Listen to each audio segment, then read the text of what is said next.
രാഹുൽ ഈശ്വർ ഇക്കാര്യത്തിൽ നമുക്കുണ്ട് എന്ന് പറയുന്ന സാംസ്കാരിക പാരമ്പര്യം, അത് ഒരുപറ്റം ആളുകൾ പറയുന്ന സാംസ്കാരിക പാരമ്പര്യം, അതിനൊപ്പം ചേർന്ന് ജീവിച്ചോണം, അതിൽ നിന്ന് വ്യതിചലിച്ചെന്തെങ്കിലും പ്രകടനമോ മറ്റോ നടത്താൻ പോയാൽ നല്ല തല്ലുകൊള്ളും എന്നത് ഒരു ജനാധിപത്യ മനോനിലയിൽ നിന്ന് വരുന്ന കാര്യമല്ലല്ലോ. അത് അങ്ങേയറ്റം ഫാസിസമല്ലേ? ആ ഫാസിസത്തെയാണോ താങ്കൾ അടക്കമുള്ള ആളുകൾ പിന്തുണച്ച് രംഗത്ത് വരുന്നത്?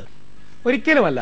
രണ്ട് വള്ളത്തിൽ കാലി ഓട്ടുന്നത് ശരിയല്ല. എന്നാൽ രണ്ട് വള്ളത്തിൽ കൈ ചേർത്ത് പിടിക്കുന്നതിൽ തെറ്റില്ല എന്നുള്ള അഭിപ്രായക്കാരനാണ് ഞാൻ. കാര്യം ഇന്ത്യ പോലൊരു ബഹുസ്വര രാജ്യത്ത് ആഭ്യന്തരമന്ത്രി അതിശയകരമായ മെയ്വഴക്കമുള്ളൊരു നിലപാടാണ് എടുത്തത്.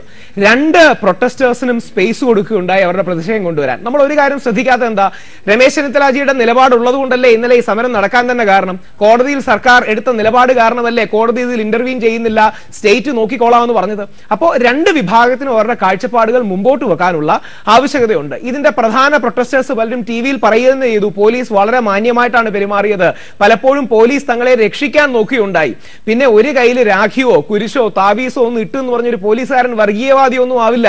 നമ്മുടെ കയ്യിൽ ഒരു ചരട് കിട്ടുന്ന വ്യക്തിയാണ് ഈ രാജ്യത്തിന്റെ പ്രധാനമന്ത്രി. അതുകൊണ്ട് ഒരു ചരട് കെട്ടി എന്നുള്ളത് മഹാപാപമായിട്ടൊന്നും എടുക്കേണ്ട കാര്യമില്ല. ഇതിൽ രണ്ട് സൈഡിന്റെയും രണ്ട് പരിപ്രേക്ഷ്യങ്ങളുണ്ട്. നമ്മളത് കാണാതിരുന്നിട്ട് കാര്യമില്ല. ഒരു പരിപ്രേക്ഷ്യം ഒരു ഫ്രീഡം ഓറിയന്റഡും ഒന്നൊരു ഫാമിലി ഓറിയന്റഡ് പരിപ്രേക്ഷ്യവും.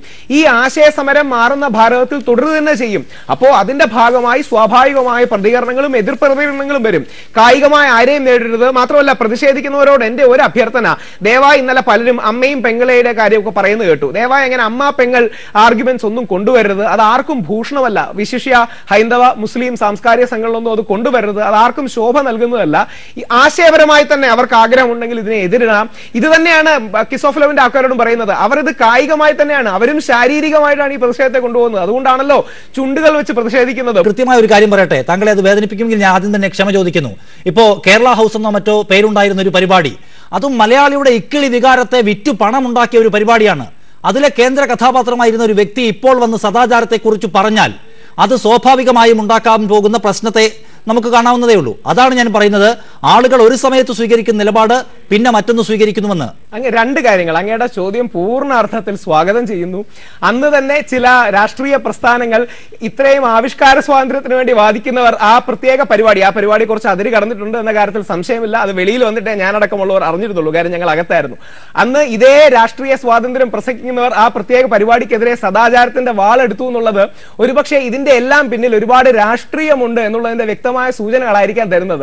ഇന്ന് ചുംബന സമരത്തെ അനുകൂലിക്കുന്നവർ അന്ന് അങ്ങനെ ഒരു പരിപാടിയെ എതിർക്കുകയും അത് മോശമാണ്, അത് സദാചാരത്തിന് വിരുദ്ധമാണെന്ന് പറഞ്ഞതിന്റെ വൈരുദ്ധ്യം കേരള ജനങ്ങൾ തീരുമാനിക്കട്ടെ. രണ്ട്, നമ്മുടെ സമൂഹത്തിൽ കുറെ ചിട്ടവട്ടങ്ങളുണ്ട്. അത് എല്ലാ കാലത്തും അതേപോലെ ഒന്നും നിലനിൽക്കില്ല. അതിനൊക്കെ വികാസ പരിണാമങ്ങളും മാറ്റങ്ങളും ഒക്കെ ഉണ്ടാകും. ഇല്ല എന്ന് ആരും പറയുന്നില്ല. മാത്രമല്ല, ഹരീഷിന്റെ ഒരു പോയിന്റ് കറക്റ്റാണ്. കുറെയൊക്കെ കപട സദാചാരവാദം നമ്മുടെ സമൂഹത്തിലുണ്ട്.